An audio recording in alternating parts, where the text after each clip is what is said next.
Hey everyone, and welcome to another video. I am Simply G, and today I'm going to be showing off all of the anime that I managed to get in February of 2020, so for this month. I will preface this video by saying that it will be very long. I have a lot to show off here, mainly because this month I actually received my large box full of all of my items that I had shipped to my US proxy address.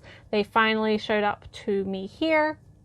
So there's a lot of stuff from various Sentai sales from last year, Christmas time, Black Friday, that sort of things. There's also a mix of other stuff in there too, some local releases, but this is definitely not the norm for anyone who's watched the channel before. You know this. And quite a few of these titles I got for various reasons, and I'll explain them as I go through each of these series by themselves, but I do want to say that this is like a year's worth of purchases that just happened to show up this month. So this isn't like indicative of the amount of spending that I've done these last couple weeks. And the same thing goes with my manga as well. That'll be a very long video too. So do make sure you get comfy. This is going to be a long one. I'll get straight into it, and I hope you guys enjoy. First, before I get into the anime proper, I do have a couple little merchandisey things to show off. First, as people who follow this channel may know, I do often get the birthday promotional merchandise goods from KyoAni store for their show Free and for their characters from that series. So these are the two most recent ones. We have Hiyori Tono. So his birthday was at the end of January, and then Rin Matsuoka, whose birthday is early February. These are clear files. This is the Link Up Smile campaign or whatever birthday theme. I also got the rubber straps for these two. This is the first time in a long time that I've gotten the rubber straps as well as the clear files for the entire set. So I think there's only 2 or 3 more for these characters that I need to get, and then I will have the whole of last year's run, because they put these out every single year, and I'm a sucker and a big fan of Free, so I buy them very often. The next and other merchandisey thing I got is actually a release, but I bought it for the extras rather than the disc itself. This is the 3rd limited edition of the original Fullmetal Alchemist DVD set. So this comes with a tin, as you can see, and that would, back in the day, house the last third of the original Fullmetal Alchemist. So this came with volume 10 of the singles. It also came with a soundtrack, and there was 3 of these boxes. My friend had them when we were in high school.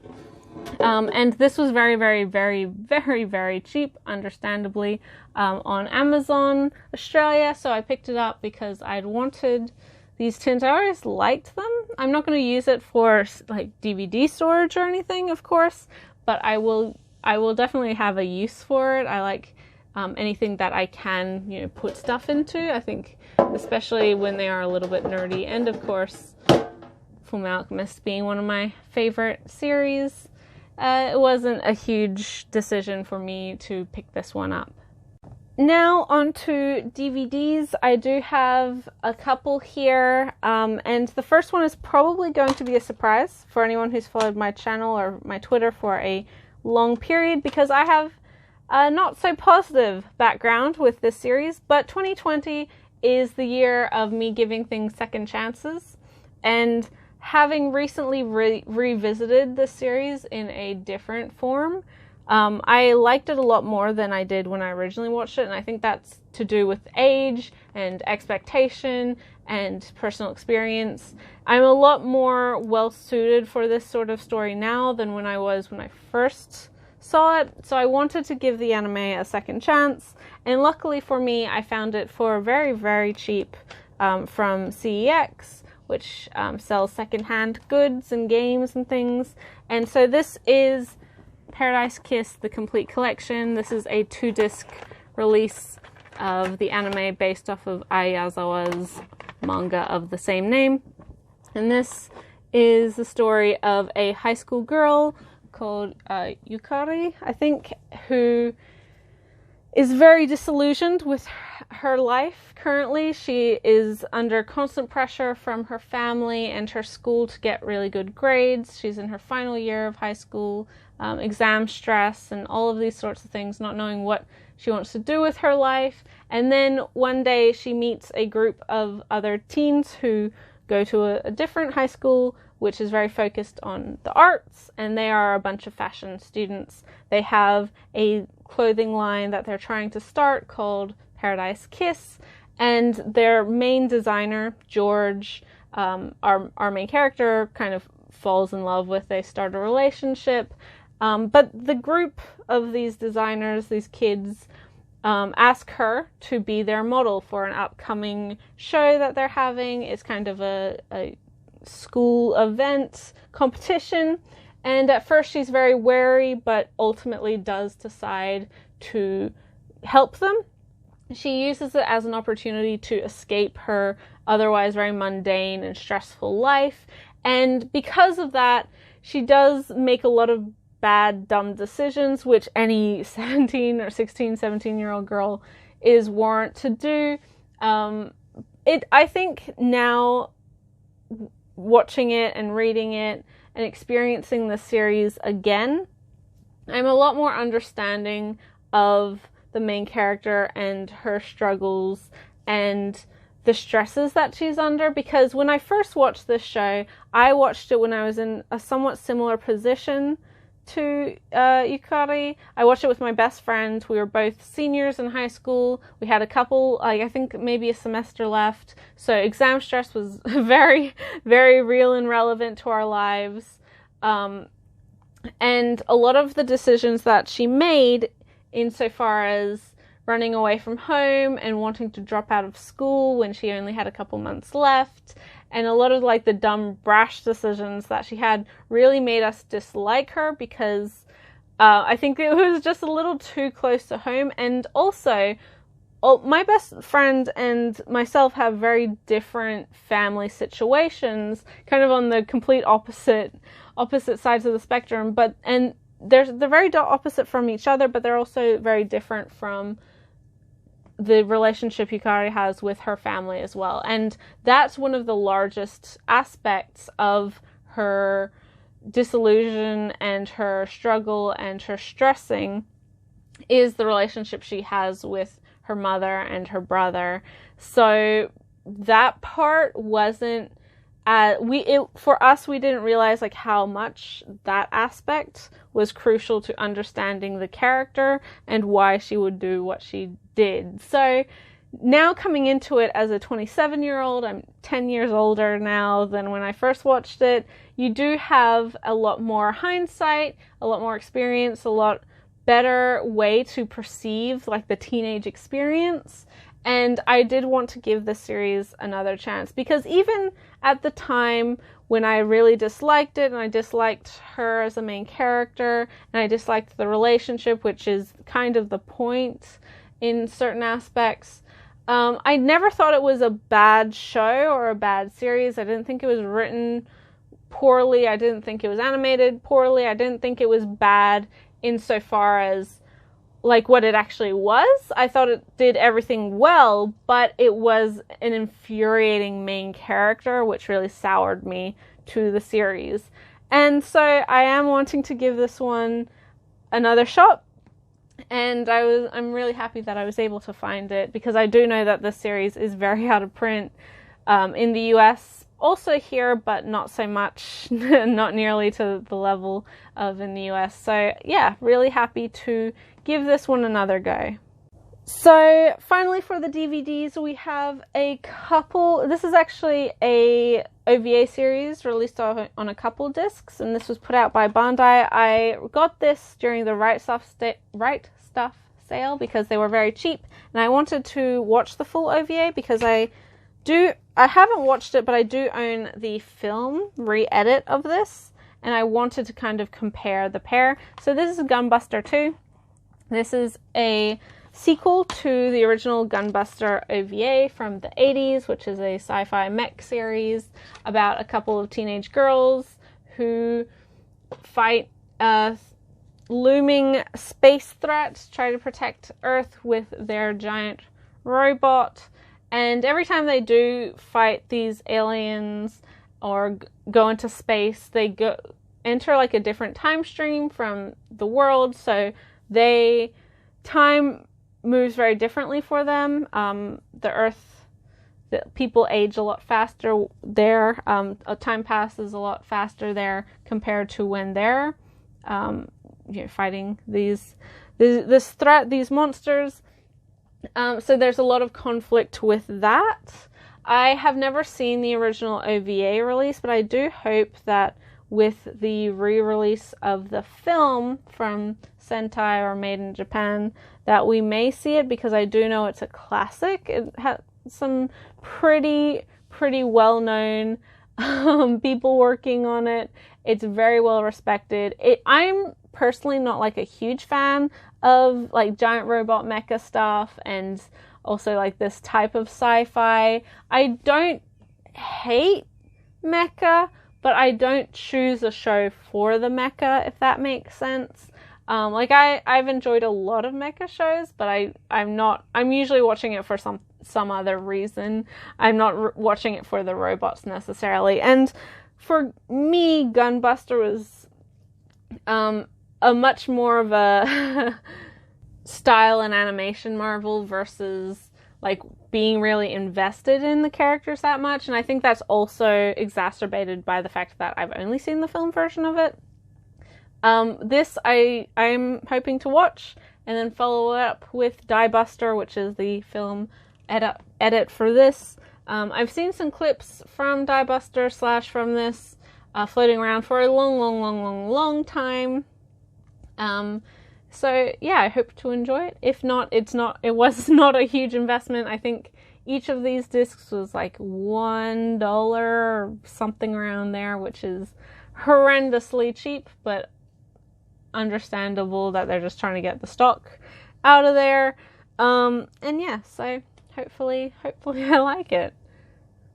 Now, on to Blu-ray, we have a local release. This one I also got from CEX because, it was cheaper, and I've been picking this up slowly whenever I kind of find a good deal on it, because I enjoy the show, but it's not like a super high priority, and it's not going to, not be sold for a long time. It's not going to go out of print or anything, because it is hugely popular, and that is My Hero Academia. This is season 3, part 1. This is just the standard release with 2 Blu-rays, 2 DVDs, and this is obviously the first half of My Hero Academia season 3.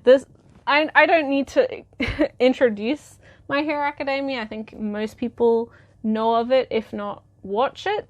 This is one of, if not the most popular titles in Shonen Jump right now. It's currently on its 4th season. I think the 4th season is still going.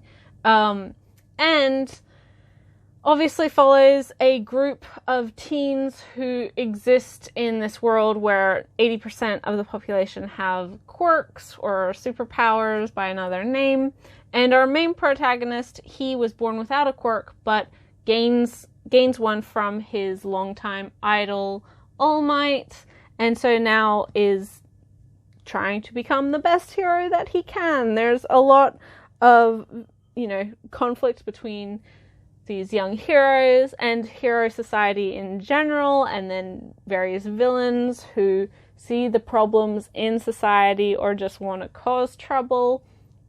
It's a really solid shonen action series. If you're a fan of that type of thing, I think it does have a pretty great cast of characters for the most part. It's fun. It does what it's expected to very, very well.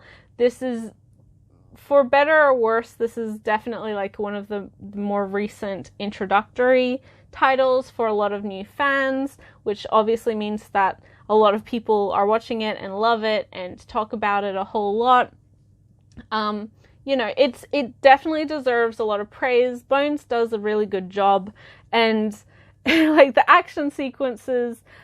Action is something that Bones has always been really good at, and the fact that they're the ones behind the series, insofar as animating it, does give it a level of quality that, comparatively to some of the larger shonen franchises in the past, sort of with a couple waves of, or a couple generations of fans back, they may have had really good episodes and then not so great episodes, or whole chunks of filler arc. That's not really the norm for most shonen nowadays. So I do like that we do get smaller seasons that stick closer to the manga and are just tight and animated well and just overall do a better job. It's fun, it's exhilarating, it's got a lot of that shonen heart, and I'm happy to have this first half of season 3. I'm pretty sure the second half has also been released, but again, I'm not really in a huge rush to pick it up because it will be there when I want to get this next part. And I've already seen this season, so it's not like I'm waiting for it to come out either. Next we have a UK release, and this is as typical for this licensor, this is their limited edition release of Silver Spoon. This is from Anime Limited. So we have a hard outer bit digipack. There's 5 postcards in there, full color postcards in season 1, and then a folded poster as well. Generally extras that I'm not super into, but the UK is the first English-speaking region, I think, to have this series on Blu-ray.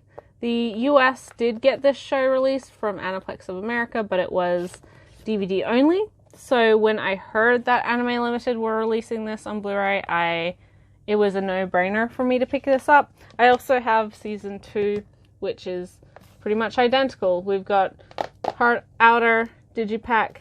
These postcards, we have most of them, 4 out of the 5 of them are, this one is colored, but then the rest are not. They're black and white, because this is Hiromu Arakawa's artwork versus the like anime style artwork in this set. I don't know. And of course we do also have a poster in this one too. So as expected, this is the anime adaptation of the manga of the same name by Hiromu Arakawa, a comedy slice of life about a kid at agricultural school who's definitely a fish out of water. He's a city boy, doesn't really know much about farming or anything when he starts there, but is very good at studying and very he's wanting to escape his home situation, so goes to a school that is the furthest away from home that it possibly can be, and his life and his friendships and learning more about himself and the larger agricultural industry, the various problems, the various stresses, the various types of agriculture there is, and the people behind it, and the certain aspects that people may not be aware of, and why things are done the way they do. I think it's a really wonderful series that really gets to the heart of the relationship that people have with each other, but also with their food, and it shows a lot of humanity behind food production that we don't always see, the people who are responsible for putting the meals on our tables. It's really, really, really, really good. I gush about this series constantly. The manga recently finished a couple months ago in 15 volumes. This adapts a solid chunk of the manga and was actually how I was introduced to the series. I think a lot of people found Silver Spoon through the anime first. Really, really happy to have this on disc finally. It is a subtitle only release and a region B only release, so be aware of that. If you are in the US and wanting to import it, you will need a regionless Blu-ray player to do so. But yeah, really, really, really, really, really good. And I just have been waiting for this to finally make it to me because I need to rewatch it. It's been a long time since I've seen the series. Next is a new release, which is the first, and I think technically the only one in this pile that's like new, brand spanking new, and recently released, and that is Millennium Actress on Blu-ray. So this was the final of Satoshi Kon's films that I needed on Blu-ray. Tokyo Godfathers previously got a Blu-ray release here in Australia, although with the the announcement of last year that it has been licensed in the US, it's gotten a new dub, and it will be released in Blu-ray there. I will probably pick up that disc as well, because Tokyo Godfathers, I mean, everything, I really love Satoshi Kon. This is one of my favorite of his films. I say as he only did 4 films, but this is one of my favorite, if not my favorite. It's kind of tied with Tokyo Godfather for being my favorite. This is the story of an actress and kind of reflecting on her life and her career as she's gotten older, and the choices that she made and how each of her roles represents a part of her. It is very, very classic Kon. So it's got that psychological element to it, but it's just beautiful. I think the reason that I love Satoshi Kon's films so much, even though they can be a bit like completely out there and off the wall, and definitely like thrillers for most of them, is that they're so character focused and they're built around the characters more so than built around the narrative itself. It's so integral that these are the people that are telling the story, or that the story's about, rather than like having a more generic kind of protagonist and cast around them. And Millennium Actress, of course, shows that off incredibly. Like this is a very specific person, and is very specific to her and her life experiences, and it gives it a little more humanity that is like, this film honestly could be live action and you wouldn't really lose much aside from like jumping ages, like time ages, and appearance because of age, but it's incredible. I love it. I haven't watched I think there's a new dub on this, because the weird thing about the original Millennium Actress release on DVD was that the US had a subtitle only release, and then the UK and Australia had a dub, and I owned the Australian release because that was just easier. I've seen the dub. I don't remember thinking it was very good.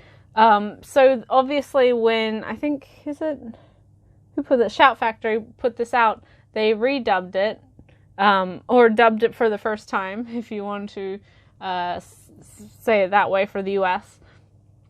And I haven't seen it yet because I haven't watched this yet. I only got it yesterday. And so I thought that was really weird. Like, there was just a odd little thing. There's been a couple examples of, especially films, anime films getting a dub in one region and then that not being available for other regions. And I don't necessarily mean like Southeast Asian English language dubs, but more so like the British or Australian dub versus the US dub. I don't know, bit of an oddity, but really happy to have this finally on Blu-ray, and now I can retire my DVD. Okay kids, now we get into the Sentai Filmworks and their various subsidiaries made in Japan, even some ADV stuff. For this video, because, as I said, a lot of this is our sale items, and because of that, I do want to say that some of these things I bought because they were cheap at a sale and I wanted to try them, and if I don't like them, I will be perfectly happy to sell them off, but I wanted to get them whilst they were so cheap and the opportunity presented itself, rather than wait and, miss out. And I think that's the brilliance behind Sentai doing such huge sales pretty consistently. I don't know how they make money on it. I'm sure it's definitely like the quantity sold versus the price.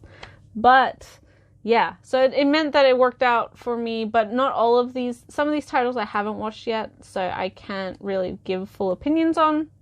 But plenty of them I've seen before, and I'm just going to talk about them. But the first one is one that I haven't seen before. I got it when it was on sale, just before it went out of print. And because it's a title that appealed to me and I've wanted to watch for a while, or at least aspects of it appeal to me because this is a larger franchise. And this is Patlabor, or Mobile Police, whatever the series is. This is the Ultimate Edition, or the fancy set with the complete series and the OVAs and the films and everything else in here. So I have never before this seen any of Patlabor. Another very popular classic 80s OVA, as I said with Gunbuster and Gunbuster 2. This is a story of like a mobile police force who use these giant robots in a much more civil way. They're used for crowd control and obviously for like police work versus fighting giant space monsters. And I think that's a little bit more domestic and a little bit more down to earth compared to a lot of the OVA stuff that was coming out at the time, which I think appealed to a lot of people. This is much more kind of a slice of life series versus, some of the other stuff that was coming out, especially in regarding to giant robot type media. Since receiving this, I have only had the opportunity to watch the original 7-episode OVA. I'm hoping to follow that up with the films, which are sequels to that OVA, I believe. And then once that's done, I can think about starting the show itself and then the sequel OVAs to that. Because there's kind of two continuities or two timelines in Patlabor, and from what I can understand. And so, yeah, there's a little bit, of this there wherever. I think it's similar to Ghost in the Shell in that respect. Like, they're related, but not 100% the same world. I enjoyed the OVAs. I thought they were very solid. I'm looking forward to the films. It hasn't aged 100% perfectly. Some aspects are of its time, but by that same token, some of the aspects are timeless, and I think there's a lot of like really good stuff.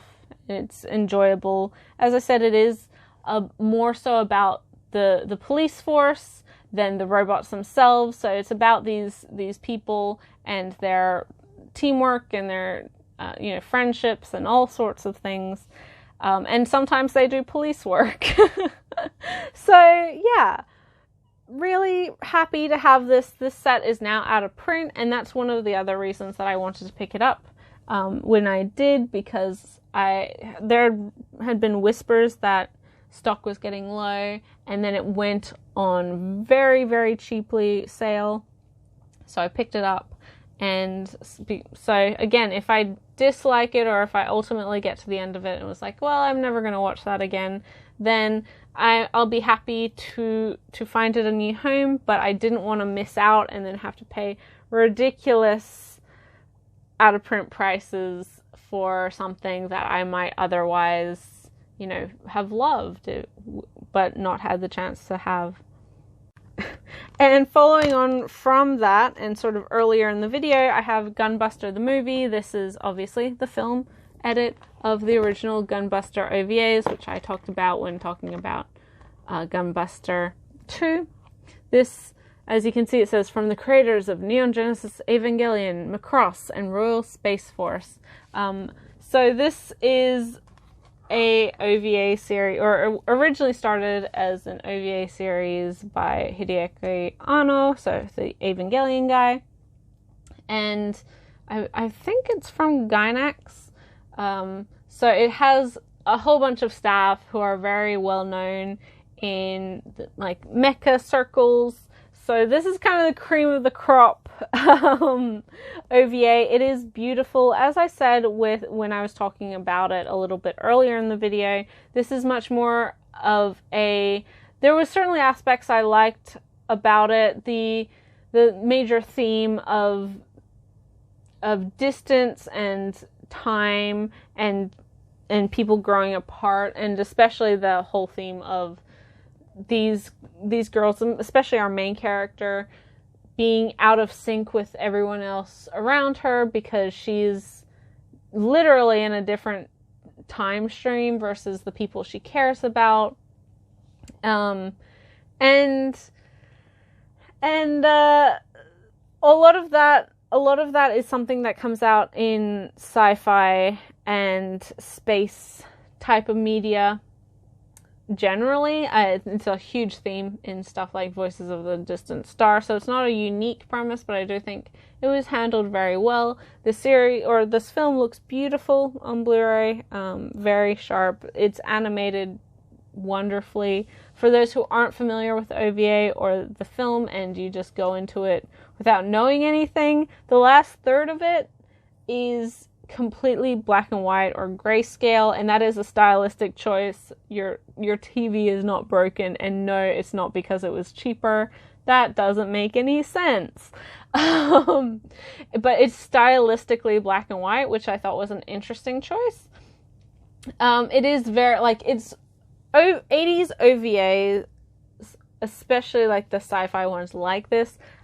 At the time, it was an economic bubble in Japan, so there was a lot of money going for everyone, but especially going into the animation industry. So a lot of really weird original projects were being made, and Gunbuster is kind of the perfect example of that. It is beautiful. If you're a fan of animation, you owe it to yourself to watch this or watch the original OVA because it's just glorious. There's hand animation. It's wonderful. It is wonderful. And it has the definite 80s vibe to it as well. Obviously, it's a product of its time. So yeah, I enjoyed it. It's not one that when I was watching it, I was completely riveted into the story or anything. I feel like this one for me is more so about that experience of the animation and the bombastic nature of the whole story. And there's some pretty solid character drama and stuff like that as well. I didn't like the relationship between the girl and the coach, who is several decades older than her. I was like, oh no, please don't do that. I don't want to watch that. But again, product of its time. But aside from that, I thought otherwise it was very, very well done.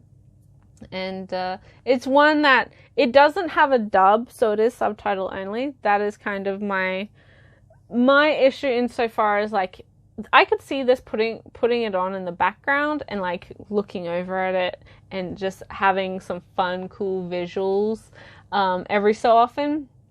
But and so you could even have it almost muted if you wanted at a party or something. But it's not. It is something that without a dub, you do. Hopefully, you're reading subtitles and you read those subtitles, but that means another level of attention that I don't know if you'd want to dedicate to it. But I'm not a huge Mecha fan, as I've said. So if you are a Mecha fan, this is one of the classics. I do think that you should check it out. And if you're a fan of old 80s sci-fi OVAs, then check it out. Next, we have something that is much more my typical brand, my usual speed. And this isn't... I bought this because basically to have it on Blu-ray. I am going to actually be taking it out of this case and putting it into my box set of the original DVD release, because this is one of my absolute favorite shows ever. I adore it. And the fact that it did get a standard definition Blu-ray release, I wanted to get it not for any picture quality upgrade or anything like that, but mainly because Blu-rays survive longer than DVDs. Basically, that's it. But also, I will say that having watched some DVDs recently, not anime DVDs, but recently from like the early 2000s, and the set that I have is from the early 2000s, oh man, they are rough looking. The picture quality on those do not look good on a modern television. And so regardless of this not being like a beautiful, you know, high definition, you know, fix on Blu-ray, it is probably a bit more solid than the original ADV release. So this is Kino's Journey. As I said, I adore the series. I watched the original, or I watched this version, very kind of early in my career as an anime watcher, and it was one that really appealed to me. I always really loved the sense of wanderlust, but then the larger theoretical and philosophical messages of the series. This is based off of a series of light novels of the same name. I think that's still ongoing, and it follows Kino, a character who travels on their motoroid called Hermes, and together they go to various countries and spend 3 days there, no more, no less, get a feel of the country and the culture there, and move on, basically.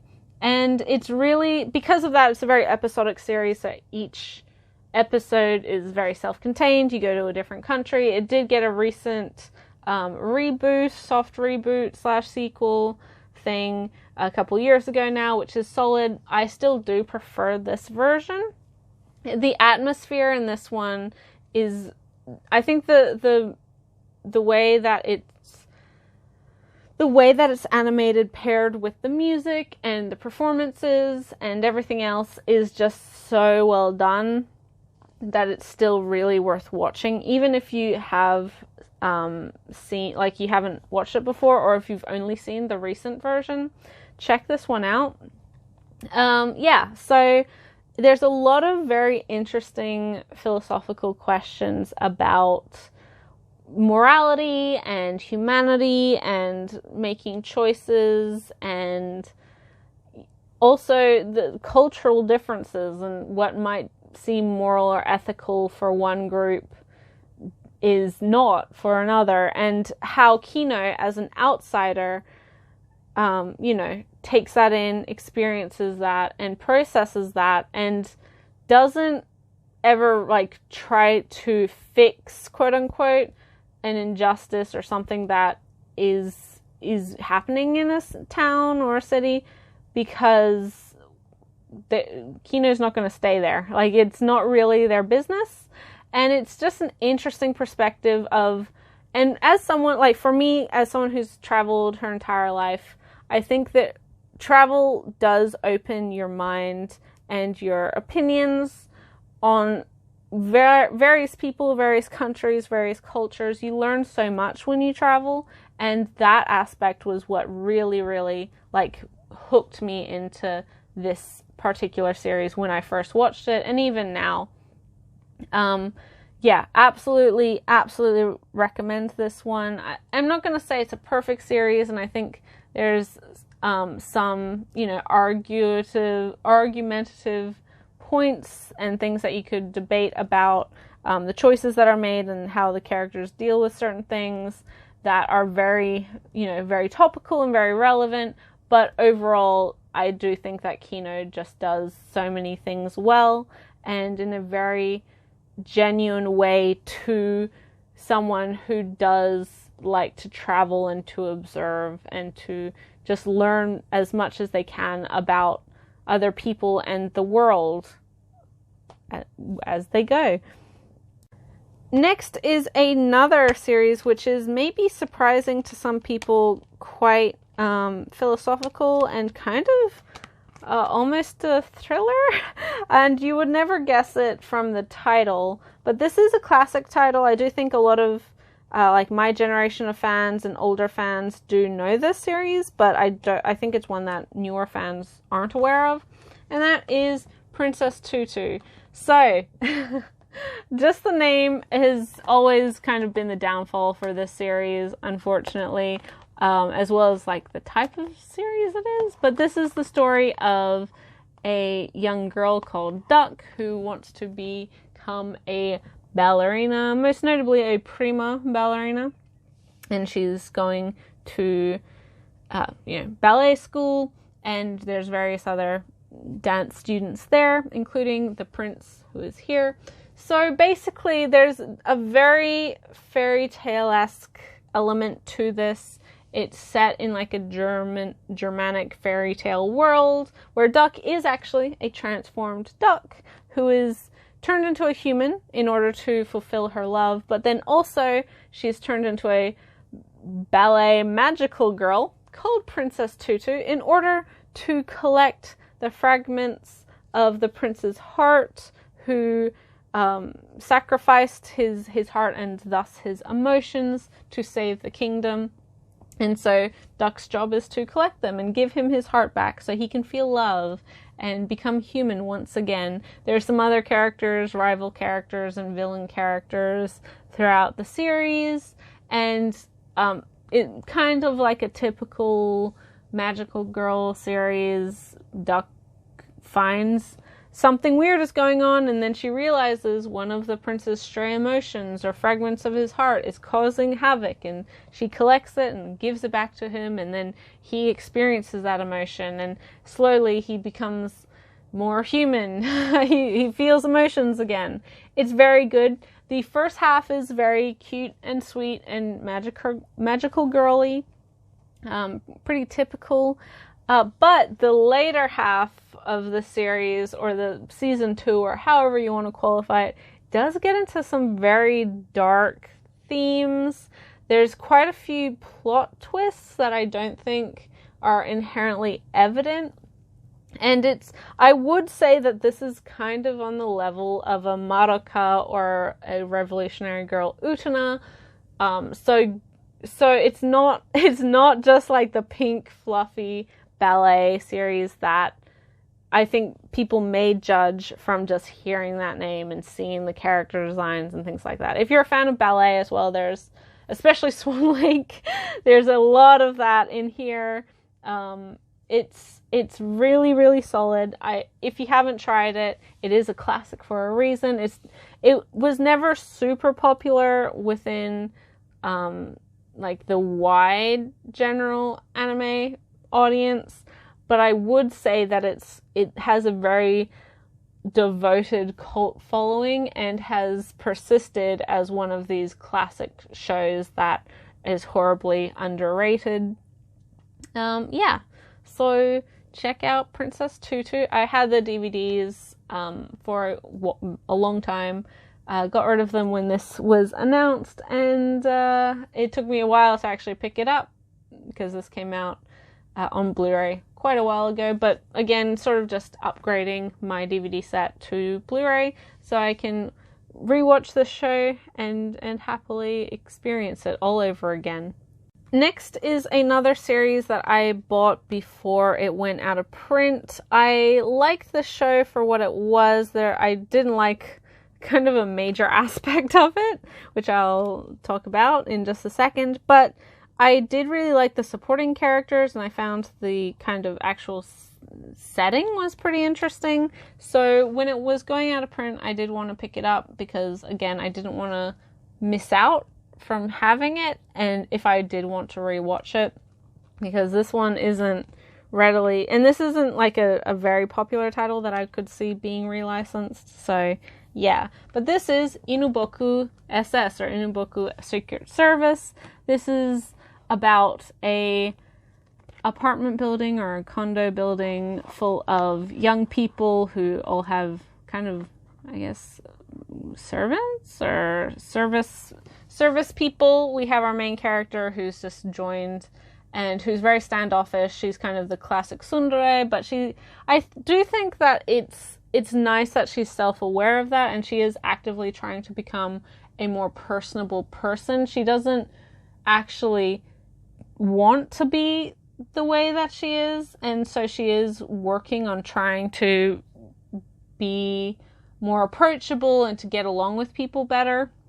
And her assistant person is this guy here, who is also her romantic love interest, obviously. And that was my biggest issue, is because she's young. I'm pretty sure she's in like, the high school age-ish, and he is in his 20s. But there's also an element, and so like their romance, I was just like, oh God, please don't. Please don't. And whenever that aspect was a part of the story, I was not interested in it. But I will say that because it's an apartment building or a condo or whatever, there's a lot of other characters as well, and I really liked them, their dynamic. I liked a lot of their kind of assistants or whatever. And of course, this has a supernatural element to it. All of these characters are not quite human, and so they are also kind of like spiritual protectors and have to fight various monsters. It's been a while since I've watched this, can you tell? And it's an interesting thing because this adapts like the first half of the manga or something, and then, from my understanding, something big in the manga happens right after where this ends, and it completely changes everything. Everything. Even perhaps that element that I dislike in the series, so maybe I should try the manga. But I really, honestly, I really, really liked the Tanuki. There's a Tanuki character, I believe. And I really liked this character, Mamoru Miyano.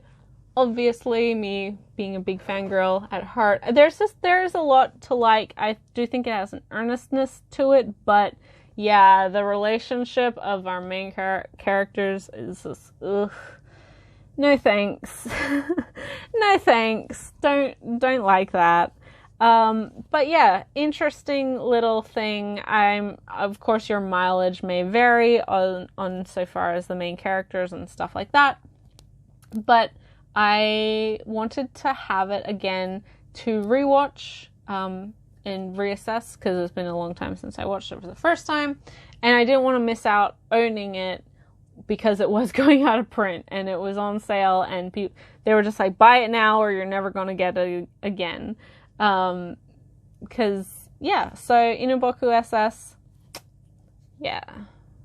Next is one that I was highly anticipating. When I got this box full of discs, I watched this pretty much immediately because I wanted to. I really was looking forward to this, and that is Kase-san and Morning Glories. This is the film OVA thing of anime adaptation of the manga of the same name. This is based off of the Yuri manga, Kase-san and it follows two girls, Kase-san and Yamada, who are in a romantic relationship, and the various like how they got together, but also the various struggles and problems and things that they go through as a couple.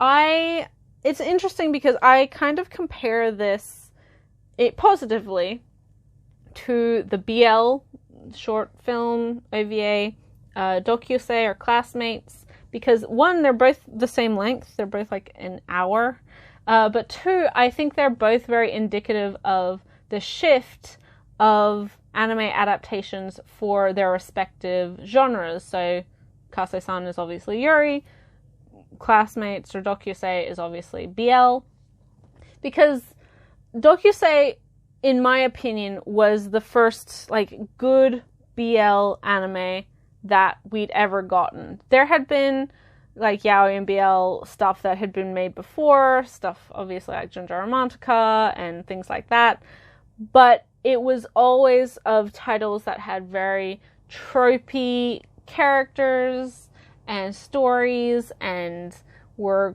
kind of harmful and not great, especially if you dislike a lot of those tropes. They were also very cheaply made. And Dokyusei kind of was the turning point where you got a story that was a lot more grounded, what had a lot of just not like nicer relationship and nicer characters to follow. It didn't have any of the, you know, the tropes of BL aside from, you know, a couple minor things, and it was just really well done, beautifully animated. So it kind of indicated that there was a market for this, and now we've had a lot of BL titles that have gotten anime adaptations that I would say are more approachable and more easy to recommend and to access as a BL fan, or as just a general fan who doesn't like the really toxic, harmful tropes, stuff like Given, and even Love Stage to a certain extent. We have the Twittering Birds Never Fly films that just came out, or film series that started. So there has been this shift in what's being made. Of course, there's still the bad along with all of that, but it's not just the bad anymore. Similarly, I think Kase-san indicated that shift for Yuri, and I'm not saying that all Yuri anime prior to this was bad, but I do think most of it focused on like the S-class relationship. A lot of it felt like very baity or steeped in tropes, and like as I said, there are still good Yuri that are older, quote unquote. Whispered Words got an anime adaptation, Sweet Blue Flowers got an anime adaptation, but this really, I think, shows that it's just more approachable now. I think it's easier to recommend to people who aren't within the pre-existing fan base. It has very likable, realistic characters, very relatable characters who are going through very relatable scenarios. And this, along with Bloom Into You, I think is ushering in a new golden age for Yuri anime, which is great. Like, I love to see it. We love to see it. So really happy being able to watch this. It was it was so well done. Really loved it. If you like, you know, Yuri Girls Love, if you like really genuine and realistic romance, especially kind of first serious romance, one of my biggest things, the things I like about Kase-san is that it does treat both the emotional and the physical side of a relationship pretty equally. It doesn't try to hide something because, oh no, that's gay, we don't want to put off people. And these characters do actively try and work through these problems and have a really solid relationship once they do. They do address each other's worries and fears, and for high school students, again, it kind of goes into a lot of the issues of that first relationship in high school, of intimacy, but also graduation and expectation, and who you want to be and how you want your relationship with this other person to be like. So yeah, it's just really, really well done. Read the manga if you're not, watch the film if you haven't, and yeah, more Yuri, and really happy to have another Yuri anime in the collection as well, because I don't actually have a huge amount, which is a sad thing, but hopefully one that I will continue to grow my collection for in the coming months, years, etc. Next is this is a sequel to a show that I already really love. I've seen a couple episodes of this when it was streaming, but just never got around to finishing it, so I'm really happy to have the discs so I can actually finish the show. And that is Hozuki's Cool-Headedness Season 2. This is a situational comedy about Hozuki, who is a demon, who's basically the King of Hell's assistant, right-hand guy. He basically keeps Japanese hell running, and the various co-workers he has to deal with on a day-to-day basis. It's a very dry, humored show, which is I love it. I think it's very, very good. It also, of course, plays with like the Eastern and Western ideas of the afterlife, heaven, hell, etc. And of course features a lot of yokai and demons and things like that, which is very, very much my interests. It is a really, like, it's kind of not so bizarre or like juvenile necessarily as something like The Office, but it has the feel of The Office because it's about a bunch of co-workers at their office and the stuff that they go through, but they just so happen to work in hell. So, you know, that's fine. As I said, it's quite dry humor. There's a bit of like satire to the workforce, obviously. And I find that Hozuki's a really likable guy. You know, he gets infuriated by his coworkers and all the various mistakes that they continue to do, but he will always help them, and he just keeps things going because, you know, hell doesn't run itself, apparently. It's a solid show, and if that sounds like your thing, definitely check it out. The first season is only 12 episodes. I think this season is 26 or 12 or 13 episodes, season 1. When this was airing, they actually split it into 2 cores, so they had like the 13 episodes and then I think a season's break and then the second set of 13 episodes. And as I said, I didn't watch it when it was coming out, mainly because I didn't have High Dive, and that was the only place that was streaming. I did watch the first couple episodes with a High Dive, free trial, but just never got around to finishing it. And it was still airing at that point, so there wasn't a huge amount of episodes to watch. So, Hozuki's cool-headedness, it's a fun show. And the manga is somewhat available from Kodansha in digital release. I think they only have 4 or 5, maybe 6 volumes out, which is kind of a shame and it hasn't released a new volume in ages, because this is a 30-something volume in Japan series, so I don't know if it just didn't sell well or what, but give it a look. Next is another Made in Japan release. This is another standard definition on Blu-ray release, and this is one that I have not watched yet, but I'm very keen to.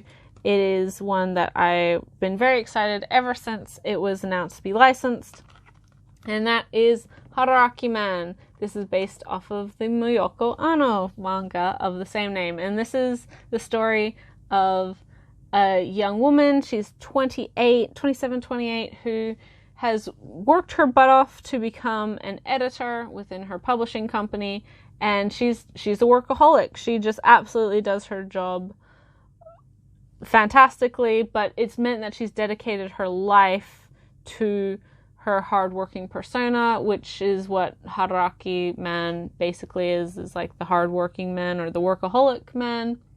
That's her nickname. But despite this, she does have her feminine side, and she does want to kind of embrace that more, but fears that she can't because of her position in her company and losing the respect of her coworkers. Meanwhile, of course, she has her relationship with her boyfriend, but he is also a workaholic, so they rarely see each other. And whenever they do, it's like they don't do much aside from certain things. So it's hard. She's trying to balance her personal life and her work life, balance them out. But it's hard. It is very hard, especially for women. I think there's a lot of priorities in your life, and there's a lot of expectations, higher expectations than your male coworkers. And so for her to get to this point in her life where she is so advanced in her career, it's meant that she's had to sacrifice a lot on the way. As always, Moyoko Ano's stories and manga just cut very close to the bone. They cut deep, and I think most women, even if you're not in a very demanding industry or anything can definitely relate to a lot of the issues that our main character does here. I'm super keen to get into this one because I love Moyoko Anno's work. This is, I think, the only one of her series that has gotten an anime adaptation somewhat understandably, and I'm really happy that we have it on disc to be released. Yeah, hoping to get into this one soon. Now, throwing in a bit of a curveball. This is one that I picked up because it was, again, very cheap. I've wanted to watch this kind of, like, I've had a fleeting interest, on and off interest on this one for a long time, many years. And this is one where I don't necessarily think I will love it and keep it in the collection, but it is somewhat of a classic, not necessarily this anime adaptation of it, but the series itself is very well known in Japan, and so this is Golgo 13, the 50 episode series. If you're not familiar, Golgo 13 is, I think it's still ongoing. It is an incredibly long-running manga about a hitman, assassin, something along those lines, and he's just the coolest guy. He's just like the badass. This is definitely wish fulfillment, like male power fantasy. I want to be James Bond.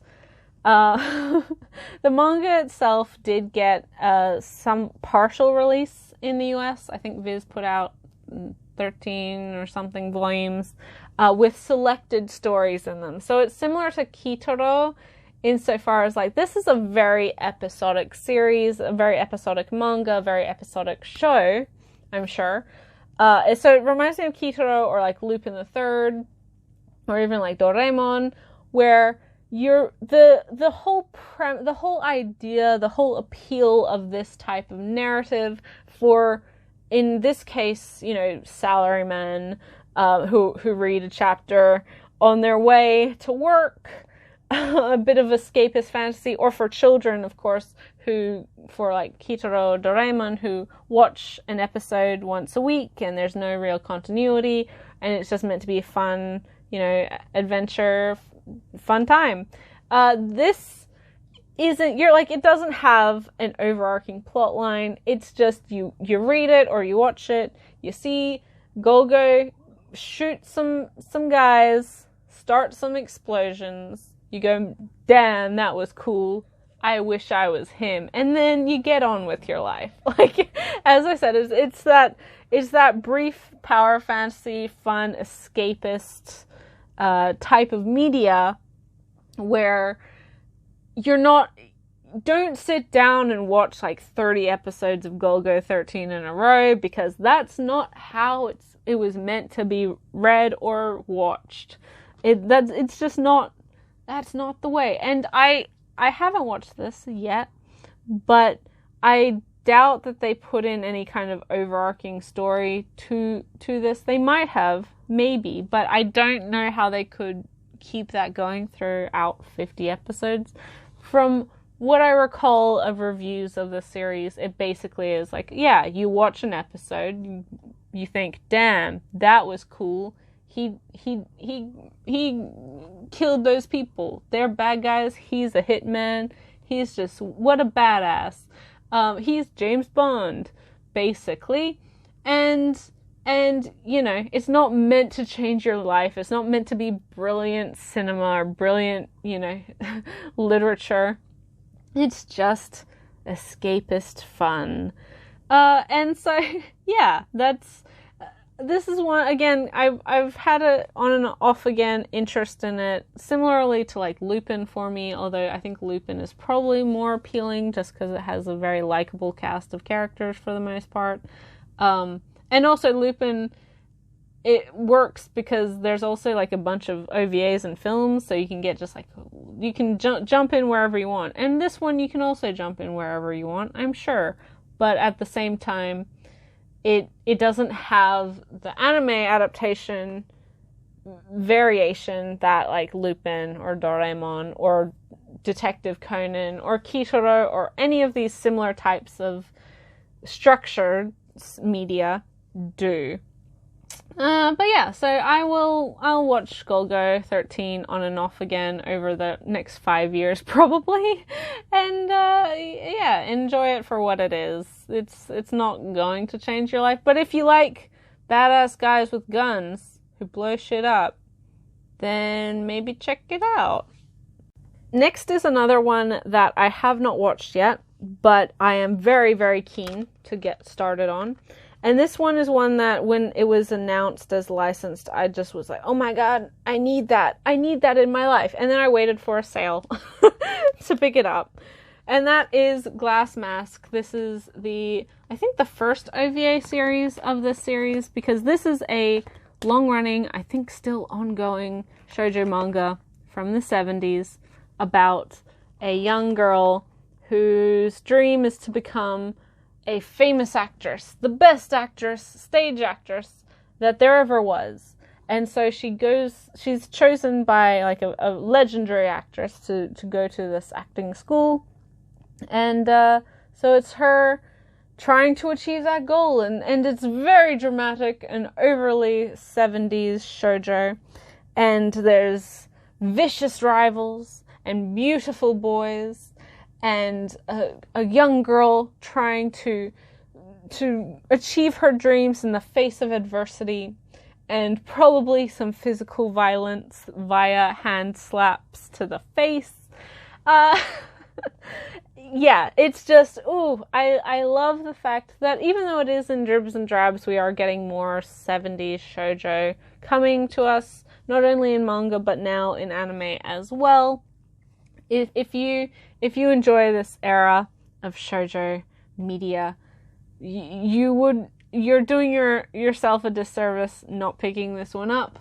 It's sort of obviously not in setting, but it's very evocative of stuff like Rose of Versailles or all of these things, any of the Hajio stuff, any of the Takamiya stuff. It's just ooh. Really happy to be getting this in Blu-ray, nonetheless, and it is subtitled only, understandably. The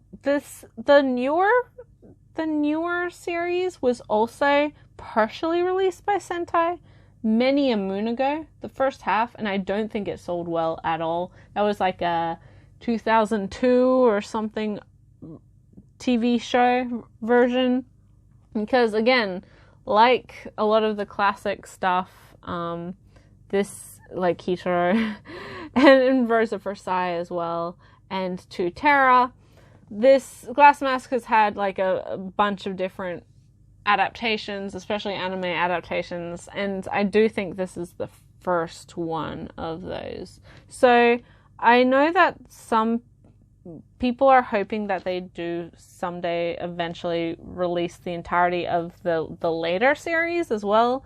And they've said that they do want to, but it just did not sell at all well. So hopes for that are, maybe dashed. But pick this one up, support it if it sounds like your thing, and enjoy the 70s drama. Next is a really fun show. I originally watched this on DVD because Australia had a subtitled release of this years and years before the US licensed it. It now has an English dub and is, of course, on Blu-ray. I sold my DVDs to get the Blu-ray again, and then I waited forever to pick up the series. So I waited so long, in fact, that I now have the complete collection versus the to-have sets, and this is Denno Coil. So this is a 24 or 26 episode series about some elementary school kids, generally some girls who are our main characters, who live in a near future where e-spaces and like the digital online space and AR is part of life. Like, it's just integrated, it's normalized. Everyone wears these kind of Google Glasses-esque eyewear that, shows them all of these various AR elements. And so they're young kids, they've grown up in this society, and they start to realize or recognize and discover these glitches within this like online system, this digital space. And then they meet another girl who is a hacker, so she actually like breaks down some of these places and some of the functions and breaks into them, and she's trying to find the truth to the death of her good friend, which she thinks these glitches may be responsible for. I've said it before, I'll say it again. I really, really, really, really like near future sci-fi of this sort where it's realistic. When this show came out, this was not like, this is what they thought the future may be like, and nowadays this is so similar to how technology has evolved and how our lives integrate technology into them. So the ideas of like smart houses and AR technology, whether that be through gaming or through Google Glass or anything else, like various apps on your phone, it's just, ooh, I love it when near future sci-fi is so relatable and like so grounded, because it does make it, for me, more enjoyable. It's a similar thing to what they did in Robotics Notes, a similar thing to what they did in Summer Wars. So this one is like another one on that list of you know, that type of story. I also really like this because this is you have to be willing to have a group of young girls, elementary school kids, as your main characters. So if you don't like kids, or if you don't like child main characters, don't watch this. And I mean young, like these are 10, 11-year-old girls. They're not, you know, shonen. I mean, shonens are usually maybe, like Naruto's 12, but a lot of them are kind of like at the end of middle school, if not, you know, starting high school. So, you know, these are kids who are in, you know, the 5th and 6th grade. But it kind of feels like sci-fi that like a Ghibli would put out. It has a real upbeat, hopeful quality to it, even when it does get serious and does have this mystery and does handle more sensitive topics. It's really, really, really, really good. I like the kids. I like the story. It's animated really well. It's just an overall really solid little show, and I do think more people would like it if they tried it, because it is kind of underrated, maybe not that well known. So yeah, check out Deno Coil. Next is something that was totally unnecessary, because I already own this show.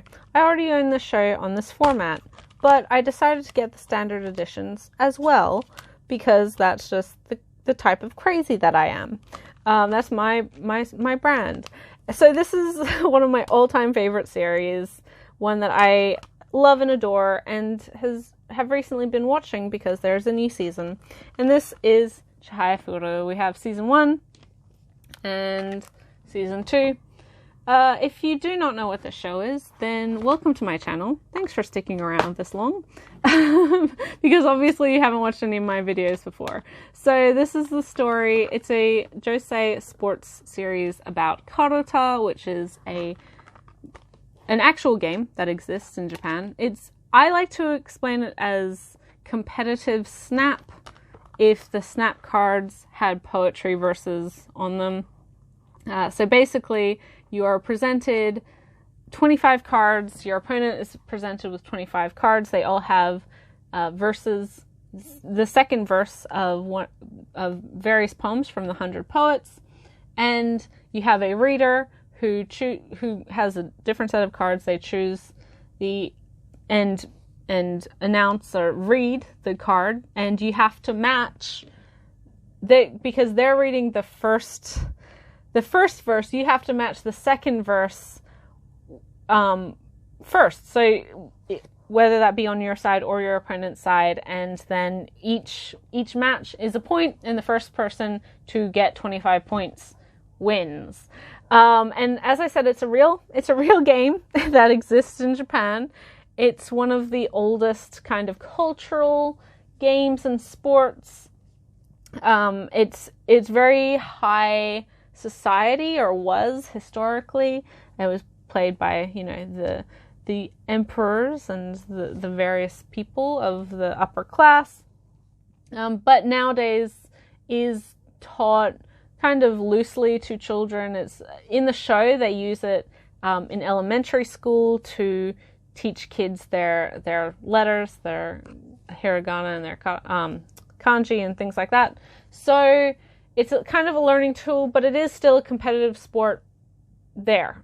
So our main character, Chihaya, who is this character here, when she's in the 6th grade, she meets a boy is transferred into her class called Arata, who's this kid here, and he introduces the serious side of karate to her, because the class is doing karate as this exercise, as I said, and they're going to have a competition, but his grandfather was previously one of the best. He was a master, so he was one of the best male player of karate in Japan for a period of his life. So he's grown up and absolutely loves karate. He adores it, and he's been taught it his whole life by his grandfather, of whom he had a very close relationship with. So he teaches it to her. She gets absolutely entranced, and then kind of after a bit of arguing and bullying and some friction, they drag in this third kid, Taichi, who is Chihaya's classmate and kind of longtime friend, into also playing with them.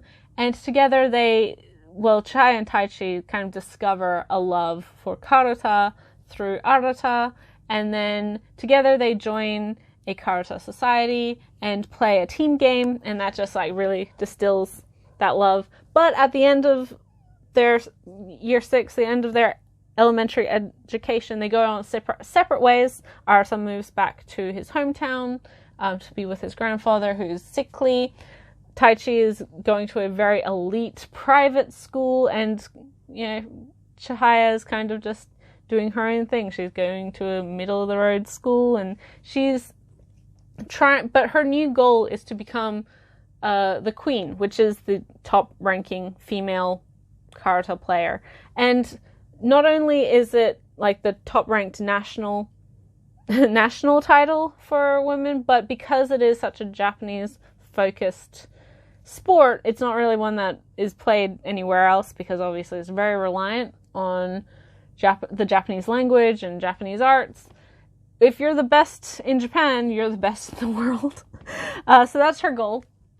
And so the three of them go their separate ways. But in high school, Chihaya discovers that Taichi is at the same school. So she asks him to start a club with her, a karate club with her, and try to get more students involved so they can compete in team games, and also try to reconnect with Arata, who lives in a totally opposite part of the country now.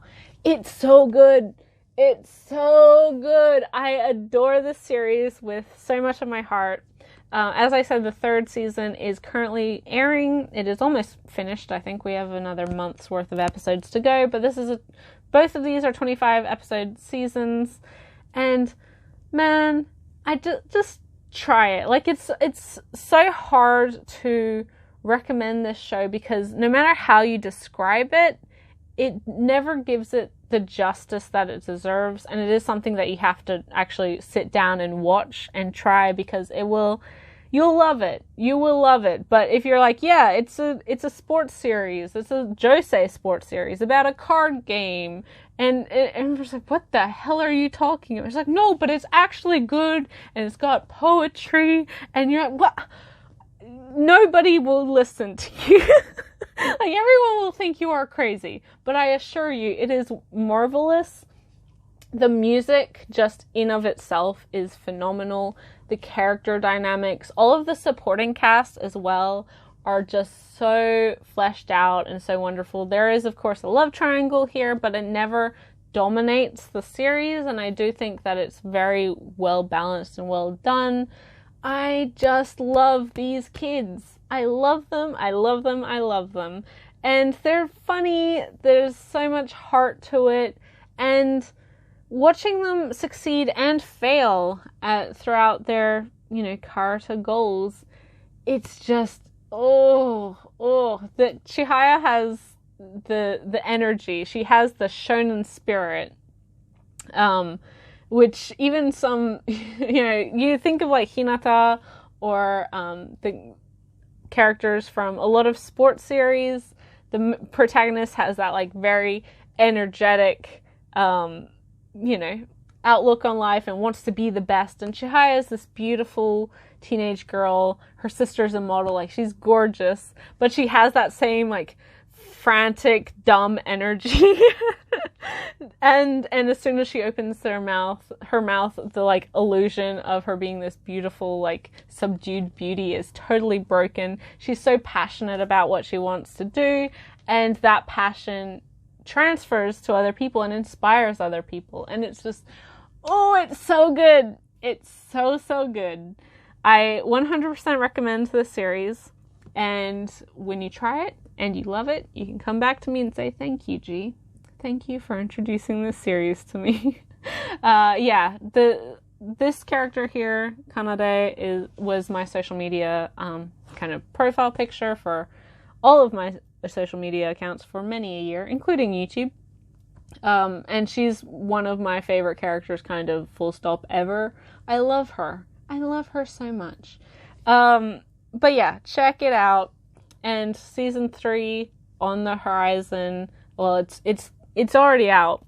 Check that out as well. It is streaming on Crunchyroll and wherever else. And of course, we'll get a disc release from Sentai. So yeah, looking forward to more because I really need there to be more. Next is a series that I bought because if you've watched my videos over the last 6 months or so, I have been actively trying to buy all of Kyoto Animation's titles.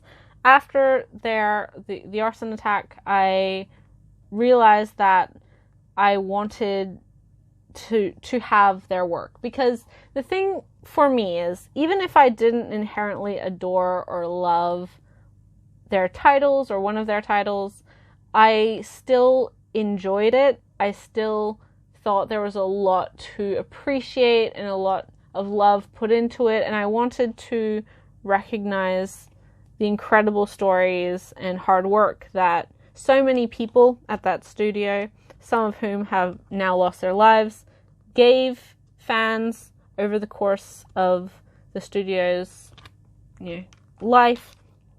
And so this is one of those titles, and that is Amagi Brilliant Park. This is anime, I think it's 13 episodes, based off of the light novels of the same name, which is a series of light novels written by the creator of Full Metal Panic, which you may be familiar with. KyoAni also did the Fumofu and the second raid seasons of Full Metal Panic. So you may notice that there is a mascot character in this that is also in Fumofu, and that is purposeful because it's the same writer. It's the same writer of the novels. This is a comedy about a high school boy who gets kind of coerced into becoming the manager at a theme park called Amagi Brilliant Park that just has terrible attendance, and they are going to go broke. But all of the people who work there are actually like fantasy fairy tale character people, and the park is where they live. Like, that's their actual world, and if the park closes, then they'll have nowhere to go, and they may cease to exist. So he is asked by one of his classmates, who is the secretary kind of in charge of the park, to join, and he does. And it's it's got a lot of like wacky hijinks, some, you know, dumb kind of physical slapstick comedy. If you like Full Metal Panic Fumofu's type of humor, you will like this. Unfortunately for me, I'm not a huge fan of that style of humor. I have an interesting relationship with this series because I never found that, like, I didn't enjoy it as a comedy per se, but I did like the main character. I did find it funny of how, like, in love with himself he was, but in a very self-aware way, because we also know that he hates himself, but the series starts with him looking in the mirror and like striking a pose and being like, I'm always a perfect 10. That's still like the peak of the comedy of this series. I love that. But the later stuff, especially like the fan servicey comedy and the mascots, I didn't like. It's not my style of comedy. I don't think it's hilarious. But I will say that when I got this, I decided to watch the OVA, which I hadn't seen prior, and I liked it for what it was. I appreciated it, and again, that goes into how KyoAni creates their shows. I think there's always been a likable quality to them, even if I don't inherently think the series is wonderful, or brilliant, or anything like that. Don't get me wrong, I have a lot of Kyoto Animation's works that I absolutely adore. Hyoka is one of my all-time favorite series ever. Free, obviously, I already mentioned, but I'm a huge fan of that. Things like Violet Evergarden and Nichijou and the Haruhi film, A Silent Voice. They've done so many really good titles over the years that I love. I absolutely love. The rest of their catalog, I don't love, but I would say are still like a decent 7.5, and that has nothing to do with the quality of the animation, which is always incredibly high, beautiful, amazing. It has more so to do with just the genuine nature of the series, or how KyoAni portrays their character. I don't know, there's just an element to it that is, even if you don't love the series by the end of the day, even if you find like, why should I watch a show about like girls, you know, drinking tea and eating cake? But it's not, the whole point is to make the audience happy and to make them feel fulfilled and like they have a bond with these characters, and I think that's something that KyoAni has always done very, very well. None of their products, or none of their shows, I should say, feel like products. They never feel like a series that just ends and it's like, go read the manga or go read the novels, even if they are based off of a series like Amagi Brilliant Park is, and like the next series I'm going to talk about is. It never feels like they made it to sell merchandise or to sell things, which of course they do sell merchandise for their titles, but it doesn't feel like it's just a money grabbing thing. Like it feels like it actually has a purpose, and that purpose is to give you entertainment and to make you feel as an audience member happy and fulfilled and, you know, just excited to watch more of their stuff. So, Amagi Brilliant Park, I have I would say for me, like, this is on the similar level of something like Myriad Color Phantom World, which is like a quite fan servicey show, probably the most fan servicey show from KyoAni, or even I don't know, Lucky Star, which I find far too self-referential and like nerd referential. This is a solid story, and if I wasn't trying to get all of the Kyoto Animation titles, this is probably one that I would just keep out of the collection. But as I said, there are other reasons for me wanting to buy the titles that the studio has put out. And finally, for the same reason, I have this series, or this franchise, I should say.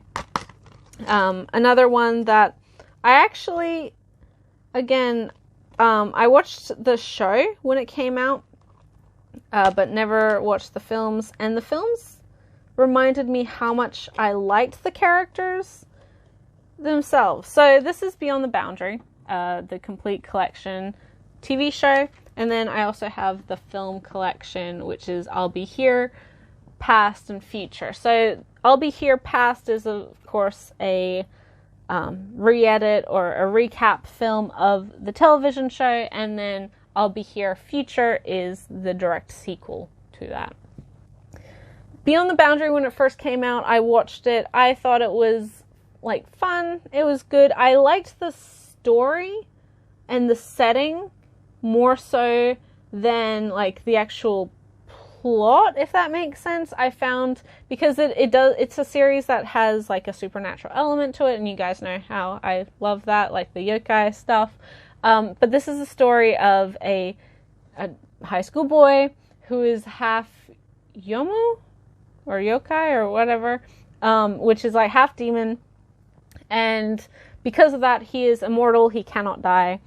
And one day he is attacked by a underclassman, a new girl, new transfer to the school, who is the last of her clan, and she has the power to manipulate her blood, turn it into a weapon, and she's been given the task to try and kill him, basically. It doesn't work, but she doesn't give up on her goal, but ultimately they become friends. There's also two other main supporting characters, I should say, a pair of siblings, older brother, younger sister, who also has another older sister, who are part of the literature club, of which our main character is also. So all of our characters end up being part of the literature club, and their family is kind of yomu hunters, like spiritual protectors of this area, and always has been, but there's been issues, coming up surrounding that whole thing recently. They befriended our main character previously. They were the one, or the older brother was kind of the one who dragged him into wider society, and they're his friends, not only because they obviously like him and want to hang out, but also as in their duty to protect not only the town in case he goes crazy and can't control his monster side. They're also there in order to kind of protect him from any full demons or whatever else that may see fit to attack him. So it's an interesting dynamic between all of those, but I will say all of our characters, especially our male characters, are like such weirdos. It's an ongoing joke that the older brother has like a very, very prevalent sister complex. He adores his younger sister too much. And then our main character, he has like a very, very overt glasses fetish, which our main female character doesn't appreciate because she wears glasses. And so, like, at the time I was like, those aren't funny jokes, but okay. Ultimately, having finished watching it at the time, I really liked it for the cast, like the vocal performance. Ken is the main character. The older brother character is Tatsun. So, and they're like, that made them more likable to me, because even though they had weird personalities, their voices just made me like them. Damn, my need for and my interest in Japanese voice actors. And I also really like the ending song, which was a Ken song. And again, I really liked the world and kind of a lot of the elements, but I didn't inherently like the story itself. It wasn't bad, but it was kind of that that was fine. I never have to watch it again. But again, having watched the films now, I thought the recap film did a pretty good job in like capturing all the most important bits. It streamlined it a bit. It cut out a lot of the humor, the awkward humor that I wasn't super keen on, which is good, obviously.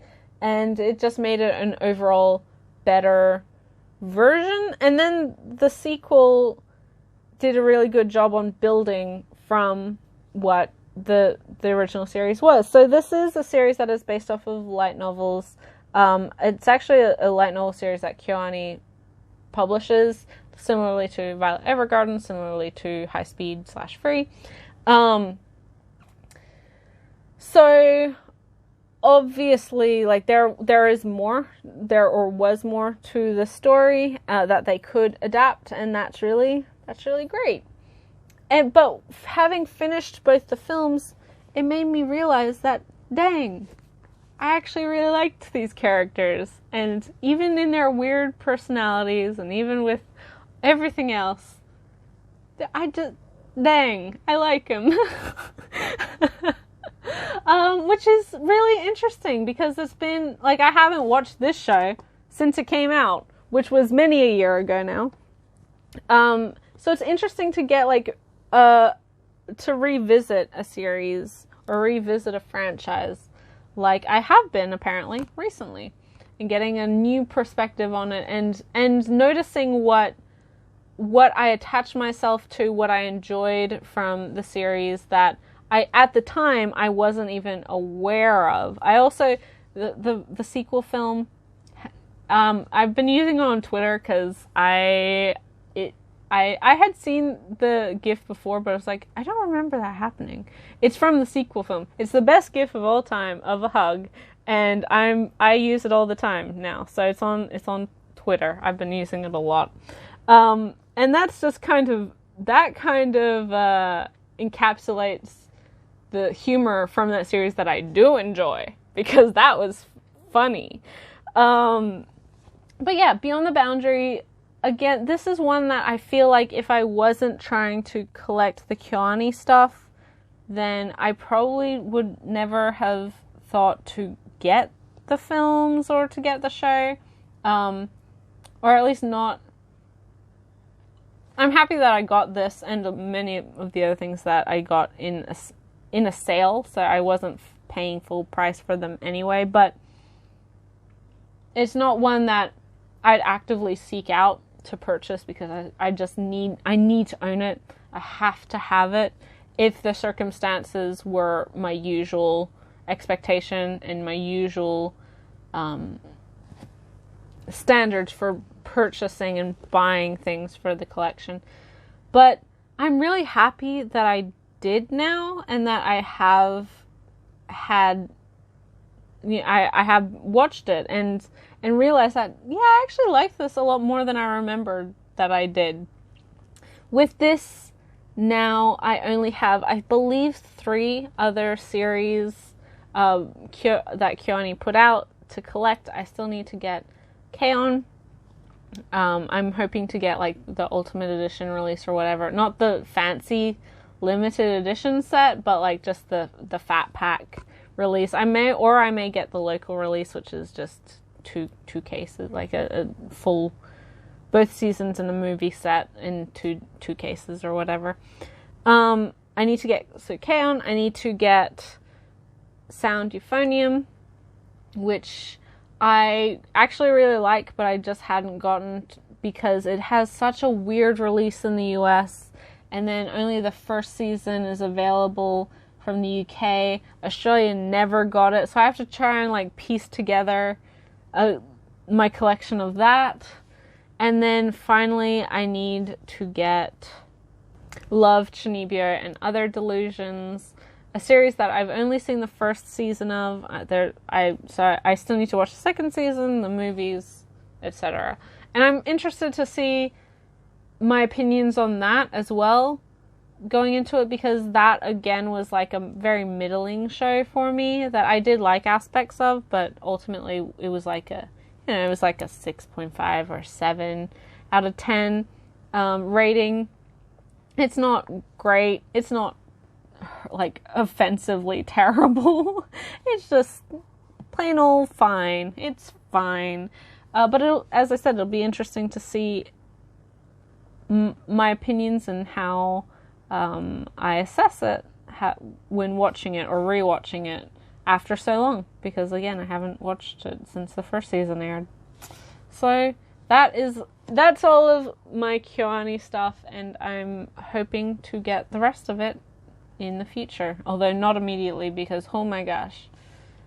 So that is everything in so far as anime that I got this month. Plenty of stuff that I love and adore and bought because I really wanted it or wanted to upgrade to Blu-ray. Some stuff that I bought because it's on sale. Some stuff I bought to give a second chance, to give another go in 2020 and get a new perspective. See if my opinions have changed or if they've stayed the same. There's a huge amount here. Again, because of the Sentai sales, there's no way that I would normally pick up this amount of anime just anyway, full stop, even if it was like local releases, anything like that. And again, you have to keep in mind, for a large chunk of this stuff, they all came from my proxy. I think the only things that didn't come from my proxy were Paradise Kiss, Millennium Actress, and My Hero Academia. Everything else was a year's worth of purchases sent to my US address. So even this amount wasn't something that I bought like all in one go at one sale or anything like that. So yeah. I doubt though that I will be picking up a lot more anime in the coming months. There's of course some titles that I am hoping to get, but for US Blu-rays, I always wait for a sale, especially Sentai, because why pay full price when the sales are so ridiculous? And locally, there's not a huge amount that I want to pick up. We'll have to see how the UK goes, because they do release some surprises for me that I try to buy. But otherwise, let me know your thoughts on any of the shows that I talked about today, because there's a lot. Thanks for sticking around for this long if you've reached this point. As always, my manga pickups will be in a separate video, so stay tuned for that. There's also a huge amount of stuff in there, even more than what's in here. So, prepare yourself, children. But yeah, let me know if you love any of these titles, hate any of these titles, if you agree with me on things, or if you completely disagree. I'm an idiot. You can tell me that. That's totally fine. Just please stay respectful in the comments. That's all I really ask of you. As always, the link for my Twitter is in the description below if you're interested in what I'm doing, or if you want to chat to me and more directly, follow me there. I also have Instagram, but I'm rarely on, so don't have your expectations high for there. I also have my book depository affiliate link down there. So if you are someone who buys books and you're, especially like me, outside of the US, you don't have the great service that is, Amazon and Amazon Prime, great with scare quotes, but that you don't have the free 2-day shipping. Book Depository does have free worldwide shipping, which is fabulous. It does take longer, but I find that if you are buying a large amount of books, whether that be manga, novels, non-fiction, whatever you may wish, then books can get expensive when you're shipping them internationally or just even locally. Books are heavy, so shipping costs can really add on like another 50% to that price. Don't worry with that. Go to Book Depository. They're my favorite service for buying books, and you're under no obligation to use it, but if you are wanting to, I'd really appreciate you using that link. Otherwise, thank you guys so much for watching and staying with me this long. I will catch you in the next video. Bye till then.